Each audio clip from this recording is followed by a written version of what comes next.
We find in Matthew 26 that a large crowd with swords and clubs came by night to arrest Jesus. As Jesus was being apprehended, Peter reached for his sword and began to fight. But Jesus rebuked him, saying, "All who take up the sword will die by the sword." Now, you may not be a committed pacifist, but in the very least, what we must deduce from Jesus' statement is that violence begets violence. Those who take up the sword will die by the sword. Once the violence begins, it's hard to stop. Northern Ireland and the Middle East are prime examples. Those who take up the sword put themselves and innocent others at peril by doing so.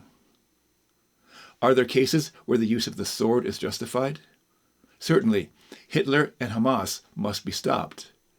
But you have to be very careful and very certain that there is no other way, because once you draw the sword, violence is about to escalate, and the cost of further suffering is certain.